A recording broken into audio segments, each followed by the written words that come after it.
Hello everyone and welcome to this tutorial on IGCSE economics. This will be on 8.2 as we have previously discussed the specialization, trade protection, and the merits of free trade and protection. In the previous video, this one, I think, this one will be on exchange rates, current accounts, and balance of payment and stuff. So let's start it off. I'd like to start this video saying this video is mostly from the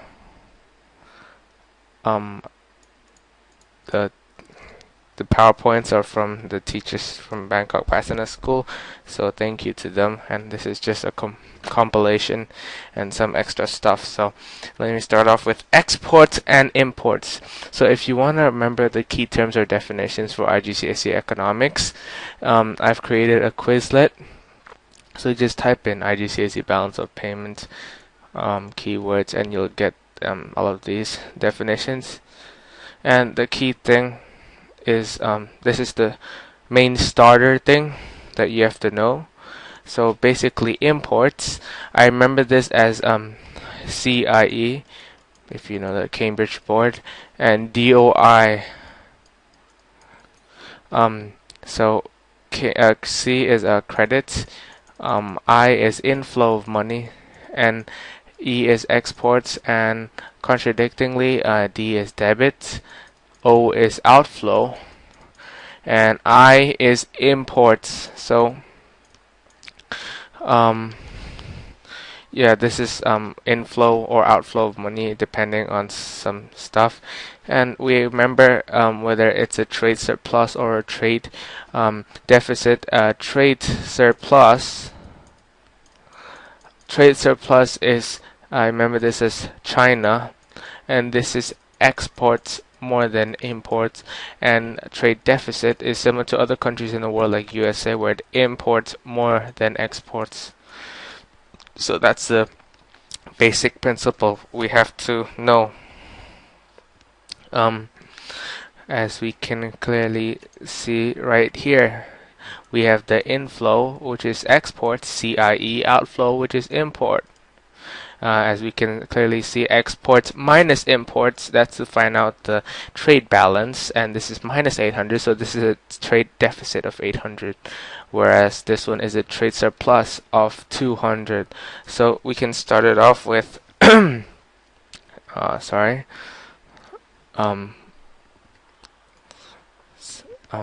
balance of payments, and we have to know what a visible trade balance and what an invisible trade balance is. So a visible trade balance is just the movement of physical goods or tangible goods, and invisible is the movement of services. So that's pretty straightforward and pretty easy. So balance of payment can be defined as record of the value of all transactions between the resident of one country with the residents of all countries in the world over a period of time.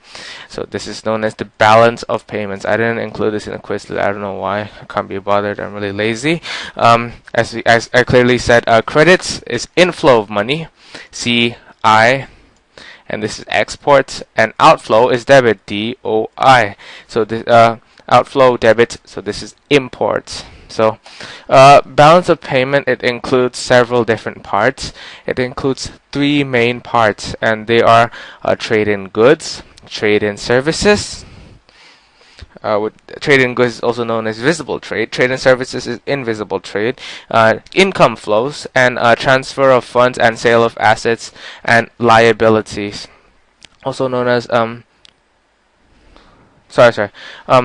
the balance of payment, they consist of three different parts, and they are the current account, the capital, and there are the financial account. But for the IGCSE syllabus, we can ignore the thing I said 30 seconds earlier.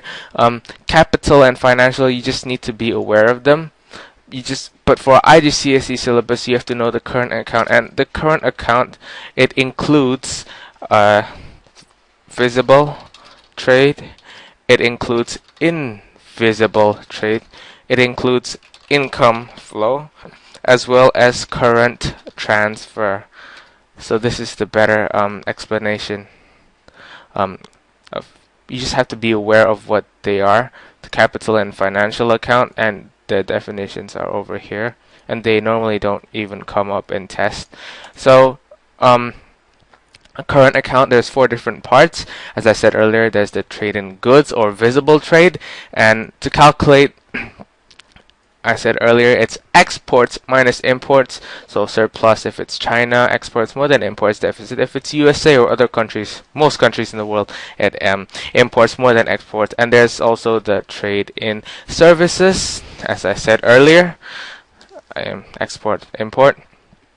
And it includes also the income flow. You can, this never comes in the test, like income flow and current transfer. Income debits, which is DOI outflow, D debit, O outflow, I import, wages paid to foreign workers temporarily working in the UK, and add any interest, profits, and dividends paid out to overseas residents and firms investing in the UK. And similarly, contradictingly, income credits, CIE, C credits, I imports, E is export. So it's like wages paid to UK workers temporarily working overseas. So they work like pretend in USA. They get money and stuff. They get salaries, and they come. It's the money is it's for the UK, so it's import as well. There's also the current transfer. This includes taxes and excise duties, and credits to the UK include subsidized receipt from the European Union. And kind of get this right here, a sample of the current account. Remember, we only need to know the current account. We don't need to know the capital or the financial account. And if you want to pause right here, you can do some exercises, as I will keep going on as we go on to the next part, which is known as the exchange rates. And the definition for this is the value of one currency for the purpose of conversion to another, and this takes place on the foreign exchange market. So as we can clearly see, international trade requires the exchange of foreign currencies, like payments for imports and exports, and for all other international transactions requires the exchange of national currencies. Like this one, Indian company uses French advertising company, and they has to exchange Indian rupees for euros, and so on.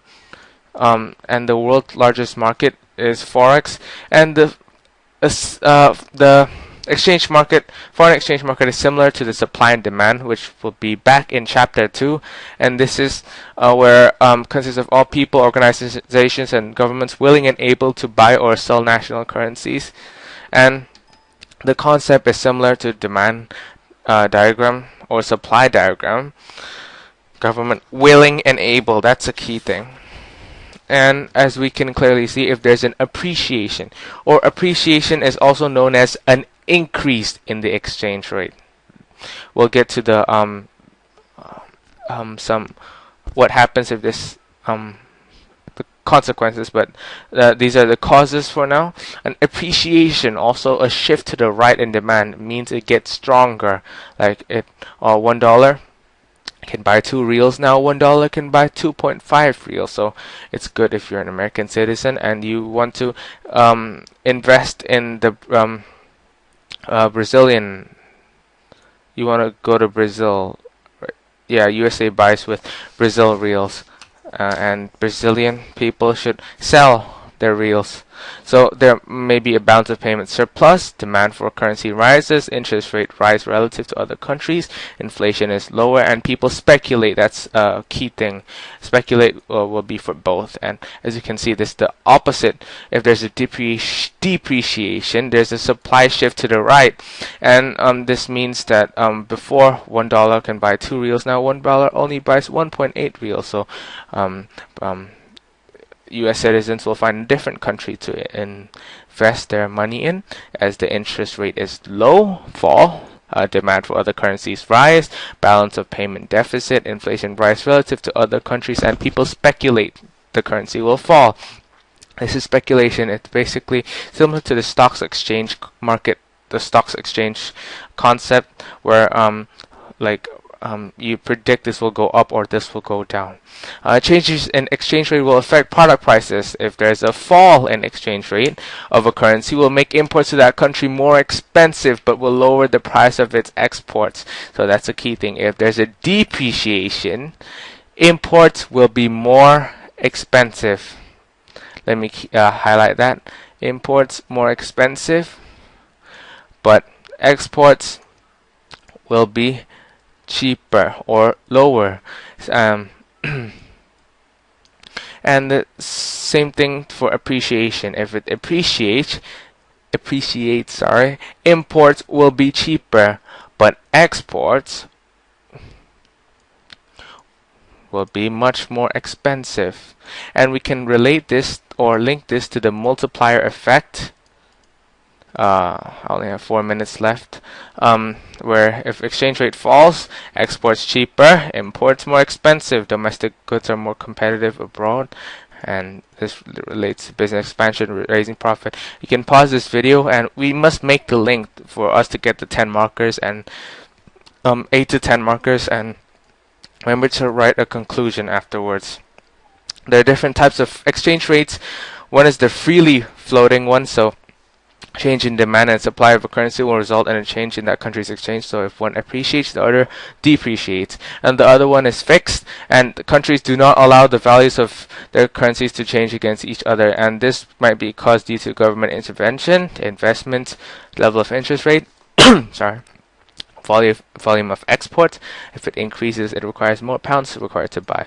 But volume of imports, if it increases, it requires more pounds to sell, as we can link it to this one and this one right here. And stability of exchange rates. Unstable exchange rate make it hard for businesses to plan. This is a key factor if you do IGCSE business too. And a rise in exchange rate, for example, could turn a previously profitable export order into a loss maker, because since the country that they currently get their money in, the salary in, it increases. Therefore, you're able to buy less things. You can pause this video to make a clear link. Increase in demand, increase in supply. What happens to the inflation rate, interest rate, speculation, and so on. But the last point is the problems with trade imbalances. So if there's a trade surplus, this is China, can be a problem because other countries may put political and economic pressure. The boost in income from trade may cause a demand pull inflation, and we should know what demand pull inflation is. The value of currency will rise on the foreign exchange market and might stay high, and this increases the price of exports. As we can link it right here. If it's appreciation, the exports will increase. For a trade deficit, it may be that the result of industrial decline in the economy. It means that more income is leaving the country. Also means that value of currency will fall in the foreign exchange market. To pay for the recurrent deficits a country may have to borrow overseas. This will increase the public debt and total interest charge. So to correct a trade imbalance for both things, if you have trade deficit and a trade surplus, you do nothing, because the exchange rate itself will depreciate if you have a trade deficit. Or if you have a trade surplus, the exchange rate will appreciate. So this makes your imports cheaper and exports more expensive to buy. That's if you have a trade surplus. And if you have a trade deficit, this makes your exports cheaper to buy. So we can clearly link here. If it's exchange rate depreciation, imports more expensive, but exchange, we have to link it to each other.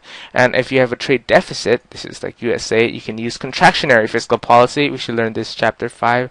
You can also raise interest rate and use trade barriers. And finally, you have a trade surplus like China, use expansionary fiscal policy, lower interest rate, and remove trade barriers. Thank you for watching, and hopefully this tutorial has helped you. And if you want this video taken down, just email me. And thank you.